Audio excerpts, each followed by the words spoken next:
kom thei lova ni nom lek lek mai amaro chu pathian in hun tha min pe anga ama faka zaya hlim taka kan lam ne thei hun te po pathian in min la peleng thei ring tlatani pathian chi bai buk in na thu lo ngai thang u du teu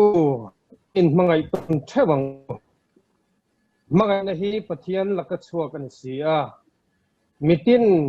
mangai na ne piang pathian shin an ni pa pathian an sheboka mangai na nei lo chuan pathian a shelo pathian chu mangai na an sia amen pathian ma kunin ilo tung piang u olalpa kan pathian kan pa du tak nangma bia a nangma pola ke mani po in polza a online banga kom torin tuna hian ihma kan lo kun ho le ta ni lalpa kan pathian he kan in khom chunga kan ti zong kan ti apiang te hi kan rin na nang ro puina tur ni sela tin kan in khom chunga min ti boy thei til chung lam le pon lam ania mo kan ril ruwa min kap tu kan eng to te zong te nangin min la kian sakla tin lung taka nang bi ma biak theina tin lung nangin min siam sakang che kan lalpa iso min kan bi le amen ko kan thupuan kan ngai thanga ko kan secretary do so mang u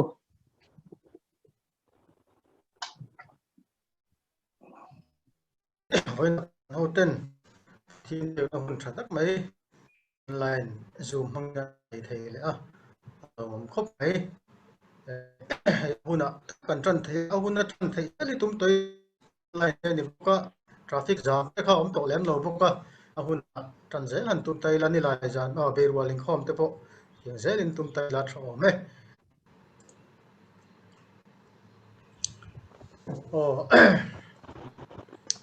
tuôn Carlom tour ni lại dàn hiện về rolling home này lại anga September ni som ni pathum zana dariata nei la tur ni an roi tu tan to lupa age lian hming thanga ani anga tran tu doctor root lan mon pui ani ang thu pui hi fatha nei tura nu le pa mo phurna ti ni anga thu pui hong tu turin piro char li ani ani dor ani chiar tur hi sapabung kha changa thu fing bung so pathum chang som ni pali bung som ni pani chang som ni paruk te fsc bung rup chang li te đó này tin September ni som thum bây giờ nó tar hi bây giờ khir let na le khar no hora tan man tur ni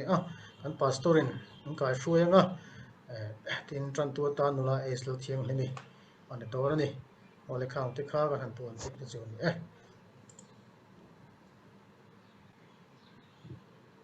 tuna chuan tran tu changwal wanal zuya so mang u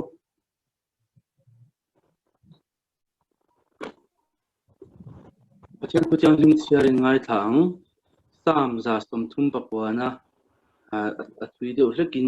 sang som pani thling kan chiarang ye olalpa ngun takin mis en chuaka miseta nangin ka thut le ka din hi ishathina ka ngai tuana hi hletak atang poin ishatian chun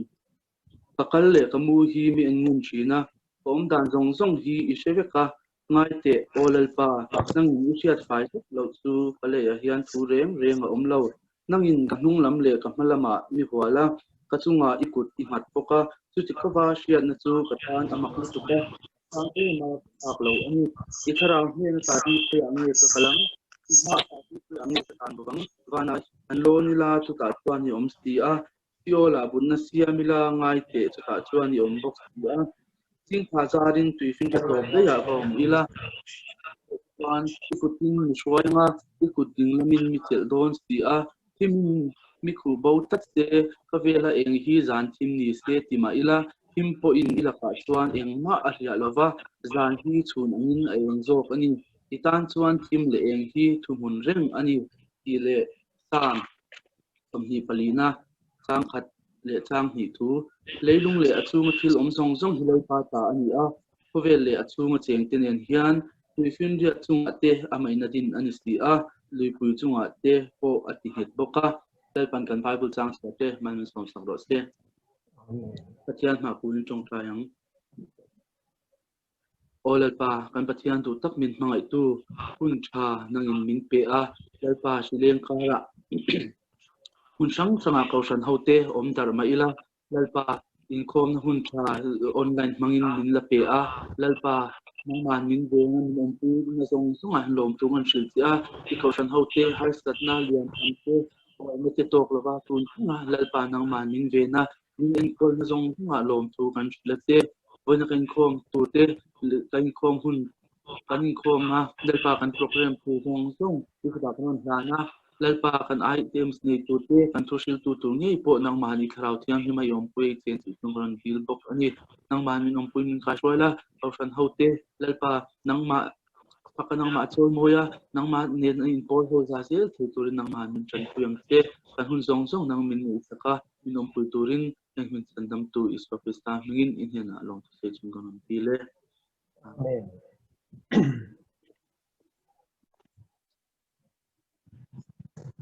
an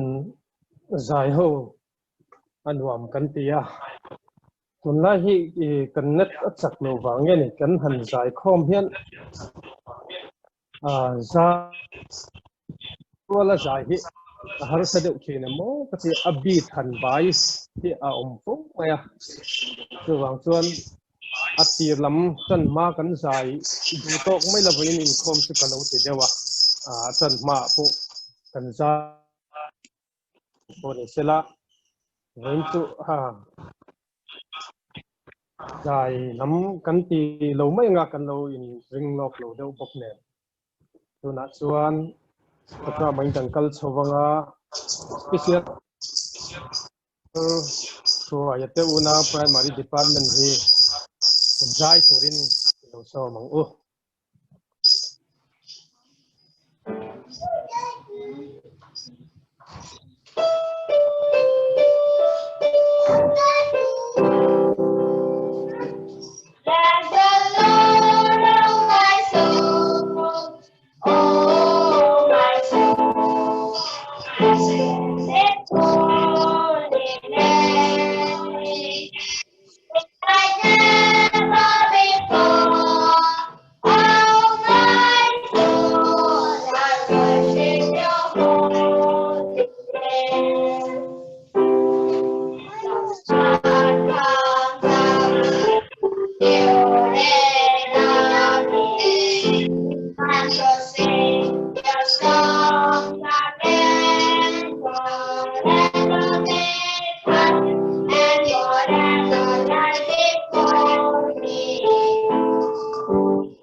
alo mom ze mai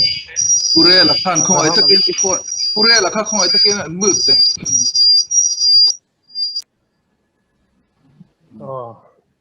alo mom ze mai hoi le miriam ite zai thiam in zai ngai thla kan wor ve ni ko tan program ti lo thing thei thina lom pu kan se ni chuan thusil tu kan lo som to anga tua lupa pi la ro kima so mang u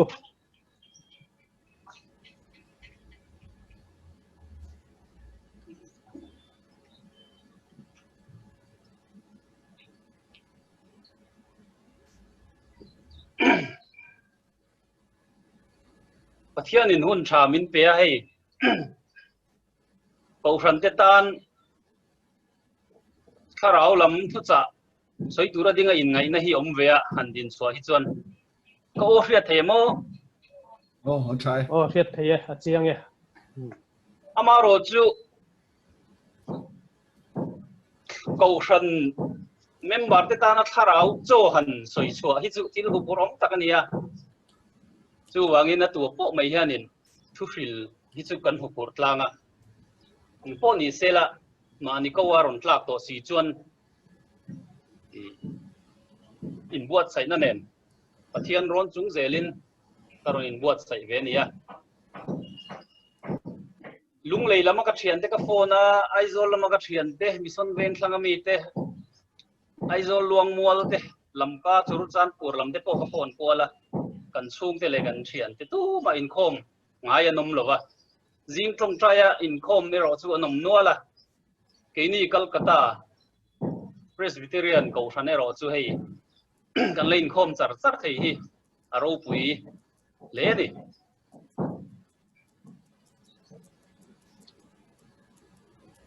pathian thu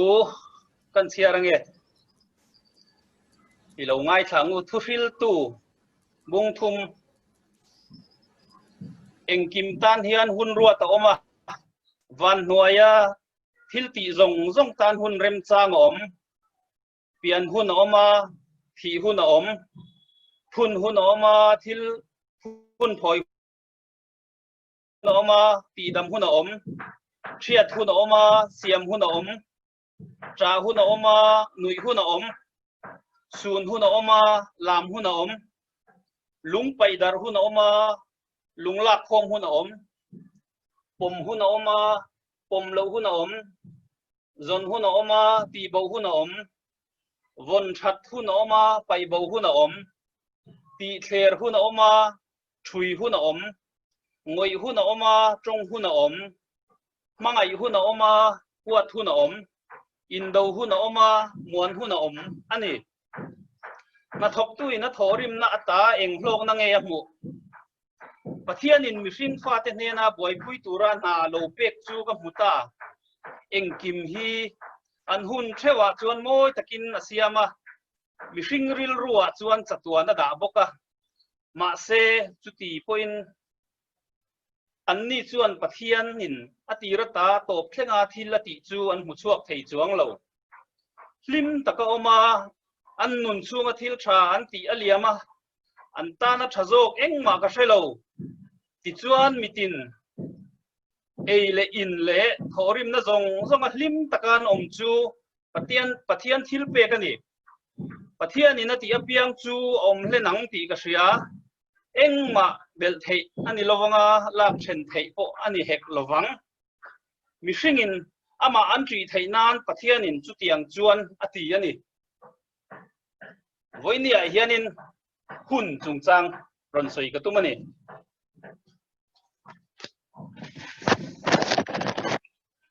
engkim tan hun ruati kan siar suak to Solomon azia mani minal nuna te mihring chanchina te hun han soi chho tai langin tet lai hun oma klei rol hun aron ni leya chumi zo wang lai hun kan mang leya somli kan han tlinga pavalai nuvalai kan nia chumi zo chuanin somru vel ni chowin upat hun aron nia chumi zo chuan thi khakan ma ba kan ni le mai ni chu mi hring dam chung hun ti om dan ania kan thil ti le eizon na kong zong in han rem le te la hun hi le kha kan zir lai hun oma chumi zo chuan in an han zir sang dewa college sa te kalin attended chu theng sang de PhD degree te tial te po an han la chawa chumi zo chuan mi hring kan ni awangin eizon na lo ngai ta na zong turin sarkar nai mo zong in lekha kan han zir ngat ngata ti chuan sarkar na kan han muwa na join huna oma na tho huna oma yang chuan pension hun na ron la thleng lenga kan na tho chung in kara khanin anom deuh hun te oma har sat deuh hun te po mani sarkar na thok kher lo po ti mai te kan pastor te kan missionary te emo private thok emo sum don na lai na te po hun bian nei vek ani an le khazir zowa sum don na turang ngai tua an sum donga ki fu hun chang te an neya hlok treu chang te an neya chat chang te pon nei ni chu tiang bok in ke ni beng lama thok te po posting nom deuh na hun te ma har sat deuh na hun te hir deuh na hun khuming po riat ngai lo me pa po lang lo zon chop ngai ya te min transfer chang o mane bank manager han ni po hianin mangan ni hi aom ve fowa amaro chu anom hun te po aron nin her sok vele zel tho poka chu tiang chu mi hring nun dan ania a top na chu thi na thawani englai na po kali langin sum dong kan ni emo pastor kan ni emo officer kan ni emo chokidar kan ni emo ai nga po chu ni la kan top na chu thi na thawani thi na chung chang hi han sei bel tai langin kan thian pa ma ding chu Israela pema juda sa khuwa azom ta ani chu pem sakhi ani lawa judaism atui tak tak ania a chein chiar zawa sa ko bu po chian sa zo nei ka zo to thina thina chung chang poron soi ti hianin thina hi pathianin mi hringa siam khanin thina siam lo ni te ni juda le ka bu cha ni ma selangin bo chiat na lo om ta ka khan pathianin mi hring te kha an sia min lo ta het me an sia lo an ni ta ka chuan mi hring te khan sheom tin reng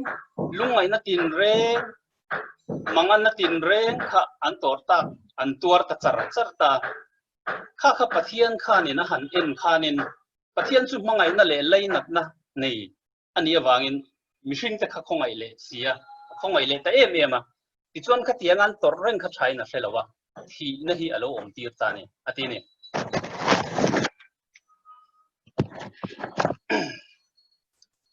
Hebrai kan Bible Hebrai zia ga chuanin mi hring tan voi khat thi ruat ani ti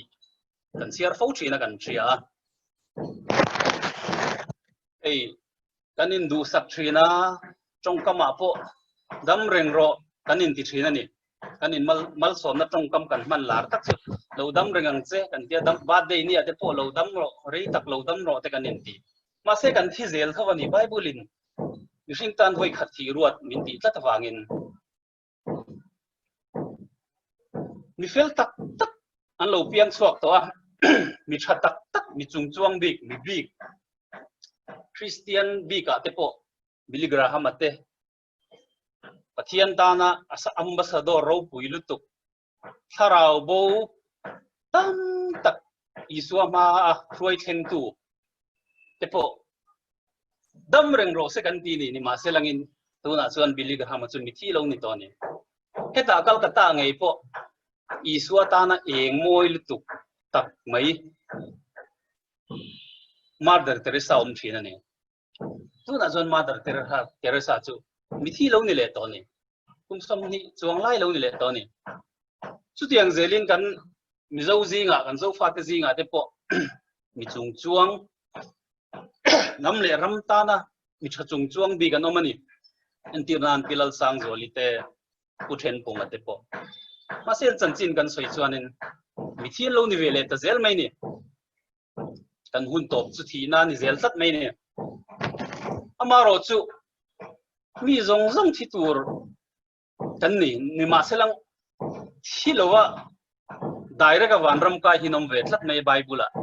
chan riat kha enoka kha hilowin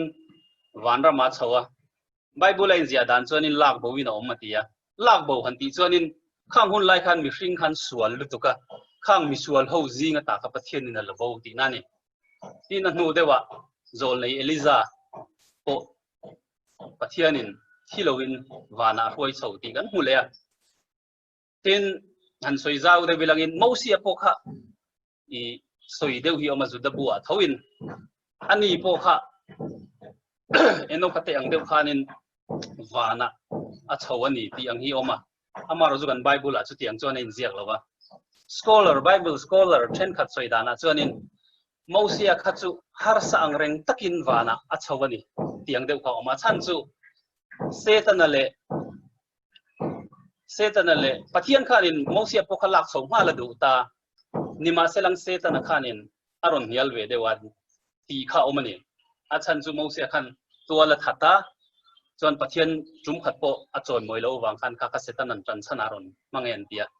maru kan bible a chonin kan riat chin chu mosia khan chu tu man voi ni thleng yana tu man om nan thelo ni ti kha kan mu thei chin ani maya Genesis a chonin atira kan huwa Genesis atir lama atira pathian in leile wana siam ti kan hune tir alpha beginning bultran ni tina anita atira ni chuanin logic te psychology te hetiang thil re hen thil bultran ni om chuanin tok na ni po om tina nia atirin pathian in leile van le siam ta chuwangin leile achunga thilom zong zong hi to phun ala nei don vekani an nei vek bokani kan nei vek bokani entrin nan me kan no pan lai te kon kan no pan lai kan thil te khan mai to tengu Christmas lai kan kor thar te kan du em te ka khong e om ta om to lo bani kan phei khok bun thin te ka sikula kan phei khok bun te khong e om ta om to lo ni aral emo thil danga chang to ni so tiang chuanin leile achunga thil re rengen hun bi anei vekani tin hun bi chung changa poen mihring dam chung hi han soi tai langin mihring dam chung hun chu aloi nang lo thop maya kan hun ko na zir hianin nowa hun lai kha tuilet hun lai ni ta tuilet hun lai le a hun ma de khami malam khanin mi khan dam rei thei le meya bible kan ena an kum zat te kan sia kan fiat sania a then chu ma thu sela dam rei ber kha kum zakwa somru panga dama ma thu sela changlo po han lo dam rei kom khop maya agan mi ma sabera dam po ha kum zakwa somru lai lo dam ne dam rei takani no wa kha kum zakwa som nga adam thunga Izuan pathian in atira khanin in tha pung turin min tiani ma selangin an lo sual ta ka wang khan le eng moni sarau vantir ko sual te ne na in chopol na te lo om ta ka wang khanin mi hring kha bo chiat na khan na satalu to ka in pong nek nan akhat ta ka wang khan pathian in remmati talawa mi hring rei takan dam ka or dara chuata tunji na chuan mi hring dam chung chu a maximum chu za som ni ni to ngati ta ni Yat vekka anu dewa aya toiron nilea mosia samzia ka kan huangin mosia trong trai na khanin mi hring dam chung chu kum som sariania chakna wangin kum som riat po ni theye ti anita adik thui viau maya mi pa ngai heng thiang hlim na ngai poimo zu le muam te taksata na thalo thil laka in sum thei chu tlang pui thuin kum som sari le kum som riat hi chu rali zun kai tlang pui ni chuti rual chuanin hrisel le zual bik kan lo om le ta chung ho chu kum za te po an tlinga he ka in buat sai vel lai han kum dam rei tun lai dam rei ber khan ena phone a hianin japan mi lo nia tun han kum za le som sari za le som le pasari mang me ka ni amaro zu za som ni zu pathian hen adam chen tir chu thal le lo mai thei boka pathian thu thu nia hun bi kan han soi je langa tuna mihring kum reizong kan soi ta chumi zo chuanin ai reizo kin han soi le ta he leilung po hian hun bi lo nei via keni protestant bible a hianin khovel period rei chung hi chiang taka in zia na omlowa kan ko than bul pui roman catholic bible ka han chiara heta kan chiar ngai vak lo deuterono canonical santia han Ezra bupani na ka chiara ta chuanin khovel history hun bi halloween zia ka Ezra zol nei Ezra lekha bupani na chuanin khovel history hi period som pani na in chenna atini ti chuan Ezra zol nei Ezra te hun lai kha hun bi pakwa le chan ve an man zo vel hun lai nia khang hun lai khanin khovel hun kha hun bi pani le chan ve vel lo mangi na in zia ka ne ti chuan zol nei Ezra te hun lai kha BC zanga song hun lai vel ania chuti ani chuanin hun bi kha kumeng za zel nge ni ti kha in ziak si lo wangin khati hun lai tanga chuta isua local le hun khovel top kan ti mo isua local le hun te po kha khati hun lai tang chutin hun bi pani le chan ve lo om ti na nia ni ma selangin chua dik the ni lawa a chan chu isua local le hun tur kha isua ngei khanin asoi dana khanin tu manan chelo pa pathian chawina thria vana vantir po te mihring fa pa po hian kan chelo ani atitlak me chu wangin chua chi ni lawa maro chu ngai dan nei thei chin te chu om ve thei thawanga che ro chu tu man pa kan chelo ani pa pathian chawin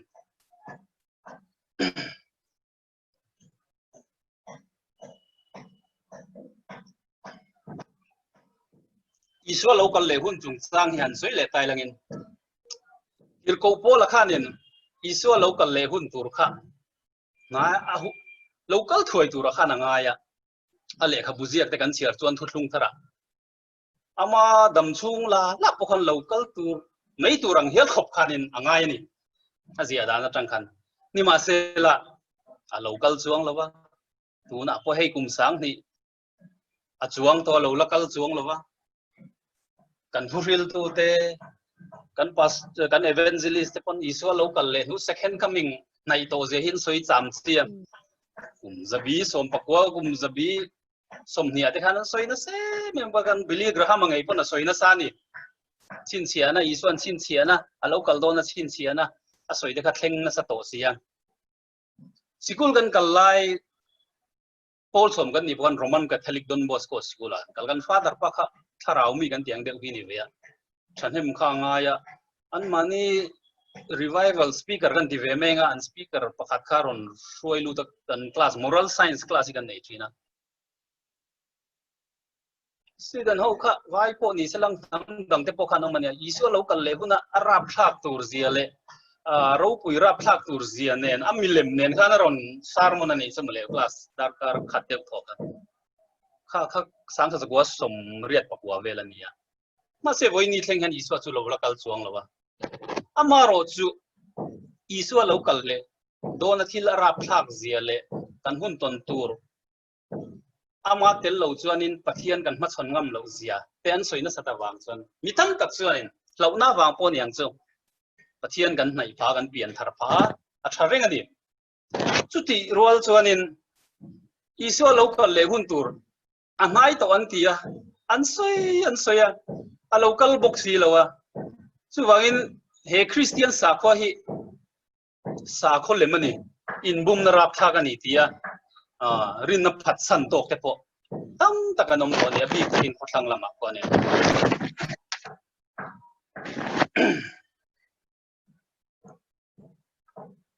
amaro chu tafil fia dana chon isu local hun hi hei genesis a khan kan hua palika hun lai khan leilunga tol ti kha kan hu ne sap tung chuanin continental drift anita kan bible a chuan toy te in inzia ka kha leilunga tolti kha ni maya mase continental drift a chuan atira chuan heng Jerusalem te khung Iraq level ku lei eden huan omna level anita kutachang kuanin thianin leilung kha tolta atol hlata Australia ten tola America continent ten tola eta Antarctica ten tolta zelta kha atol kir le anga rồi tol kir le nga a centra Jerusalem ni in lom khat he khovel hi leilung khomual kha mun khata omin adang jong khat tu ya omanga khang aron kal khom le huna khanin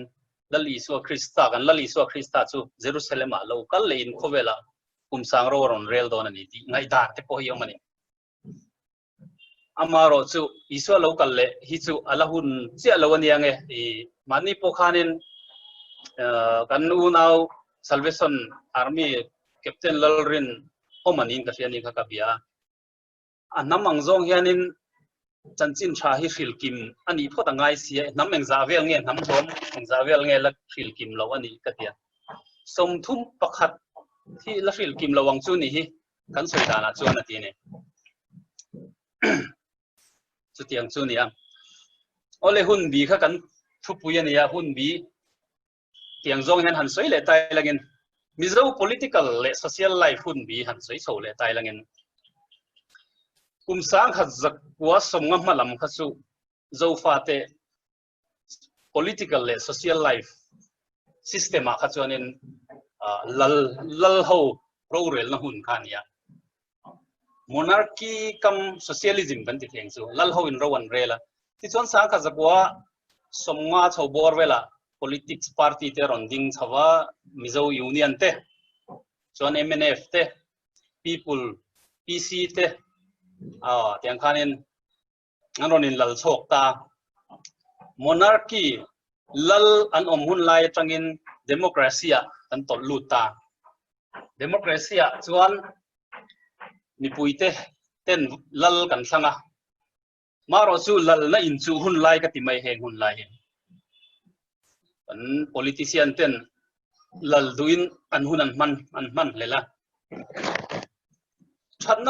chatna rol chatna po om nuala soi chatna soi don chonin chatna enga moza da om he kum som sari sunga democracy ro rel na hian ama ro chu du khoplo na po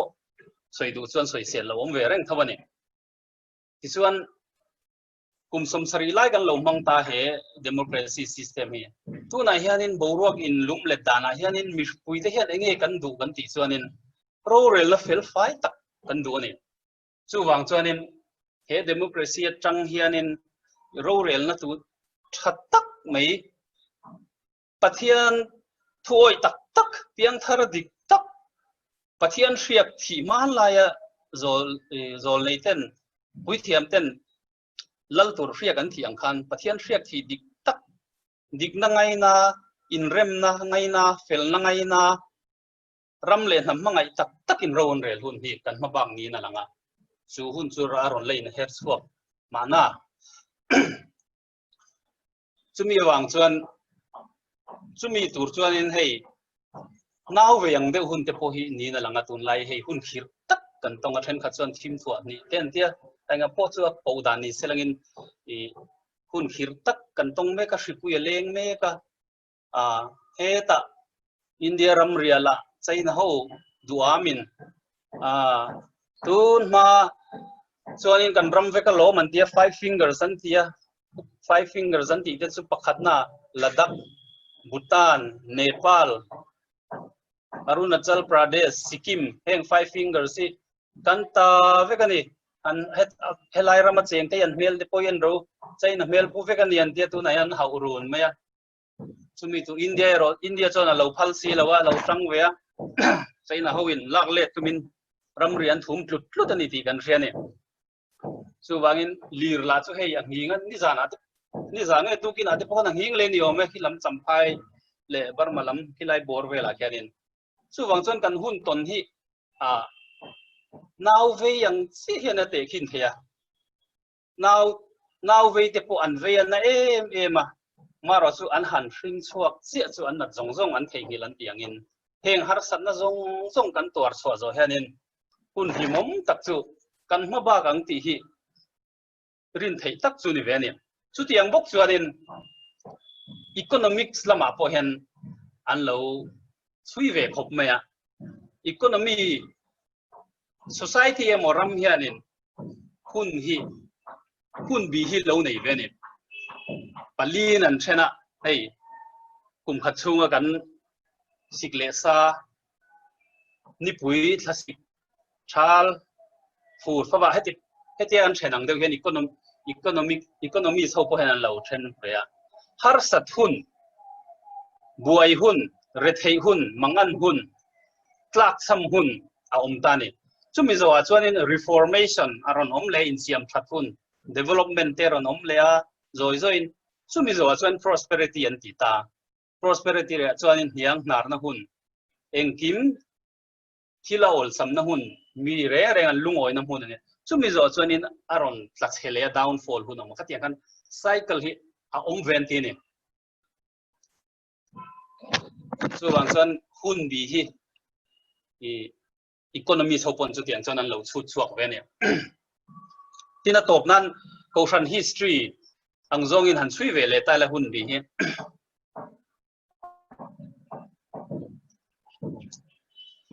thupon bua khanin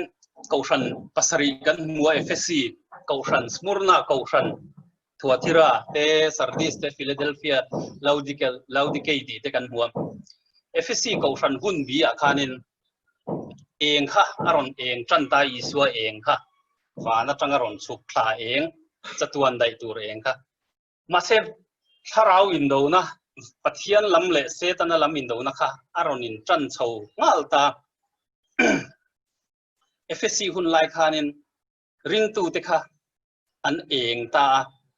maro chu kha eng kha timit turin setana na ron bei nga la FSC ko ran hun lai khanin bulem mangkhanan ron kala bulem ti om zia chu ching hia beramuna in thuam ho khanan ron bei ngal ta chumi om zia chu zirti na dik lote dik om ta kalam dik si lote khang mangkhanan ron dibral tum ta ne ni ma selang ho tling chuang lo tan ya khang hun lai kha edi som iswa thi atanga edi som ru pakwa chho velan yanga chumi zo chuanin Smyrna Koshan ron lang le ta setanan ti dan ron thak le ta eng timit turin tharumaron mangta ni tharumaron mangta niro te ron mangta na satakin ring tu te kha ti do dai na nom ta kan shebe ka khang martar chanchin ho kha antil tum kha chu tharumin ngai sak na te ti du da na chitin regin kha Christian ho zong kha an tha chimit fekanga an thi vele an tharau eng kha wana a chhowanga an a chho fai vekanga an thi zo vekanga taksa chu thi vekanga an eng kha chu chuak vekanga eng zong kha le tangina a chuakanga a thok chuakanga ti chuan khovel chu thim hira lo ni tonga ti chuanin setana khanin eng kim thu nei na changdon ani tina ang khan e kha pathian rem tina poni vek thawa ni ma selang ta khanin enge a hlo thling time hlo thling chuang lo a hlo thin lo na chan chu a han soi sak vak khanin ring tu dik tak te kha chu thamuan na hriat thiam thei lo amak kha an nei awang khan an tur chuak kha a soi sa tu rom si pai te khanin an han mu khanin mak an tilutuka enge an nei le an nei kha chu eng an se kha khan du ve ta an han zot chiang Isua Krista lo an pom ve ta ti mi an ne khanin lo tam ta deu ne an lo pung ta luai ta kha edi somsari atanga edi zathum som ni vel ani ta ti chuanin sumurma ti chu rim tui ti na ni ta khang martar ti thisen kha rim tui ani ta ni chu pathian nga ya chani pung ta dai mai ne Sumurna zo khanin hun bi ronin herlea Pergamos ko fan hun bi ronin herle ta chuan setanan in nei na mangin ron bei ta ni is Krista ko fan ne ingtin nge ron ti Pergamos ko fana chuanin Balaamate Balakate Nicolate hingan ron aron lang ta Balaamati omja chu pathian rongbol si helama arang katsakte sumle pai khovel ro puina zakep hum ve ti na ni ta Nicola kan ti chuanin Rome pui thiam ho ni ta Constantine na pula po Christian kan ni ve ta e ti ta ti khan Christian tak le Rome sa ko kha arulin cho pol ta Nicola ti chu Rome pui thiam kan ti kha Rome pui thiam ho te po kha Christian serle sang te khan ron khoi ve ta mai ni chu chuanin in nei na ni khan sarkar lai pui ber em nge nei kaisar khanin i Christian te kha zalen na te hual him na te ven na te ti khanin engki na te zalen na tlai na te puan te ron pe ta chu setan man ruwa ve kani ta khan tam tak chu at tak le tak lo kha chu aron in share zel ta ni chu bi zo chuan thua tira aron lut le ta thua tira khai chuanin jezebili te kan huta ana sale zwal ta jezebili ti chu milem sa khodang milem biak na te sculpture te aron luta thutlung lo ya chanin kan pathi wana mi thilemo lemi thil alem siama biak turani lo re ani ti ni ta mase kha kha bo siain biak in chunga te milem aron luta mi thiang liman ngai lem te engenga mo kha hei tun thleng ko hena lani hi roman catholic biak ina chuanin milem aron lut tan ta chu tiang zel chanin setanan kun biang zel thana ron be so ta the kan soi don chona tang ta thian a lo mangin soi so tai leng sardis te Philadelphia Laodicea te aloma a be min be na lian zual a chuanin edi asarina khanin Islam sa khwaron piang ta Islam sa khwa chu Quran an kha an le khabu ni ta Quran chu Torah te Bible mi engeng mo lek lor khomin avai la silowin thil tam tak in ang sin an rin ziaka ni masel apoi mo lai tak pathia isu chu pathian fapa ani ti te isu chu crossa athia athole mi zong ta na chandam tu ani ti te an pom lowa ti chuan he ta rin na in tran na bul pui thutlung in tran na mun in tran na bul pui Abraham afia omna a te khanin Qurana chuanin pathianin Abraham khanin Isaac anilawin Ismael khani hlana tumtia ne khalai apoi mo lai chia zela khanin anon kai lek ta thiani ni ma selangin maktak main an jihad mang hianin i Christian raman ron la duai he tir ko bola wavel na zong te katuna chuanin 80-90% hi an la tone tuna pen khovel religion asa ko angonga khan chui chuanin min ron phatre to i min nai to le tuna tanga kum som ni vela chuanin min lu lan don ni tamla ma hian tin setanan min ron beile na chu kun bi kum zabi som paru khan ning ka hria ta khanin ko san kharon hol phel le ta phok me Martin Luther te online ti chuanin a hol phel nu ko khan phel le lam pe ni protest lam pe chu min hol a vuak ken min voter ne lutuk ringot me chu tiang chu setanan min beidana nia tuna ke ni heng huna nge kan om tak ni tun lai tun hun hi eng hun nge ni ta ni khang ko sang setanan min a be na zong ka tuna hena thleng kim fet ti the ania efisi hun lai mi zirti na diklo ta ko thuna po aleng rengani ko fan ti phel hial khapin ti du da na ni selangin North Korea ra ma te Christian ti du na thleng rengani North Korea te Iran te Pakistan te Arab Muslim ram tam taka le India po hena kha to kin thleng fo ni pastor te pon soi sa fo ni biakin soi sak ti te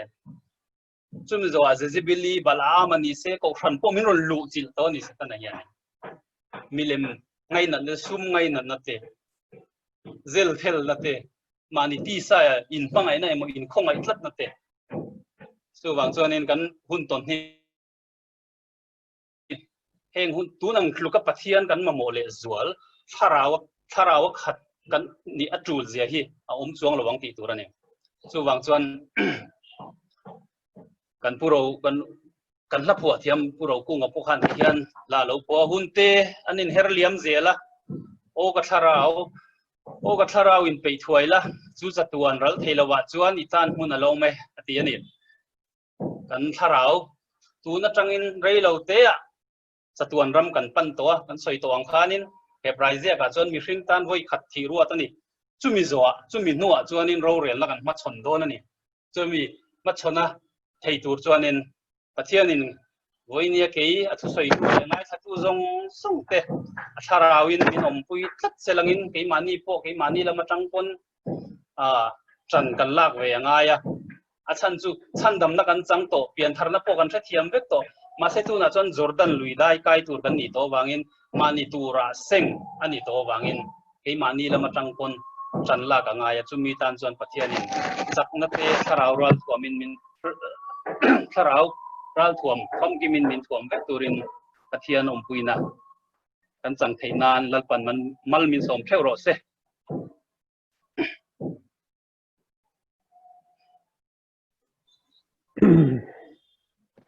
nom ome pathian thu cha ro pui tak mai kan ngai kha a nom om the ni ne kan in khom kan lo bang don tonga kan pastor hi au mang chu mo e kalo en chi alawa kan pastor reverend silal chan himan mal som nain kan in khom min chi nanga chumi ma chuan tong kam hi khat nei zeu tai la pro pastor kan training na chuan chairman hian thu tui tam do turani ti ania ka tui tam vak ngai lawa amaro chu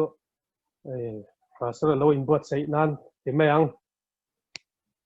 ni san kam na chen kang ngai to mai maya kan tu na kan ngai thak to khan kan malam hun hi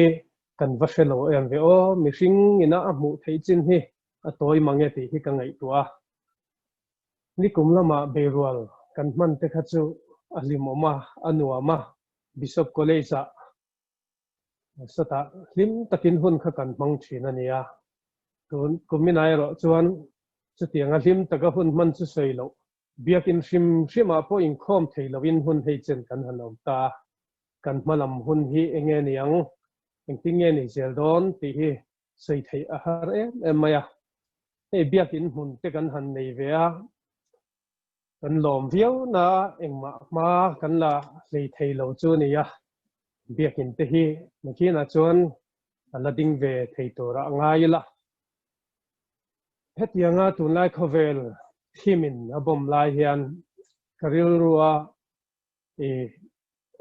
ve pakhata chu kan malam hun hi kan fellow amairo chu pathiana in nga hi athaber ani chu pathiana chuan mi in nga chuan aril ruwa chi ai na te lau thon na te a kan malama chu tiang kha tiang chu khengta se ti ang chi chung ang zong laka ta thamuan na le lom na chol ha dam na chu chan the ania chu tiang ang pathian na chol na chu kan chan the na turin keima ni pathian tan kan in sel thiang him sel atha ani ole tu na chuan kan in khom kan lo tin don tonga min tin turin kan pastor reverend silal chan hima mal som na min tin turin lo so mang u trong tai u una hian kan lalpa iso isa khongai na hian kan pa na mi mangai na ro hui le rau thiang dim om pui na le te koi na om tak chu ram tinrin na kan su nen ale in ta ne na na changa kum ko in de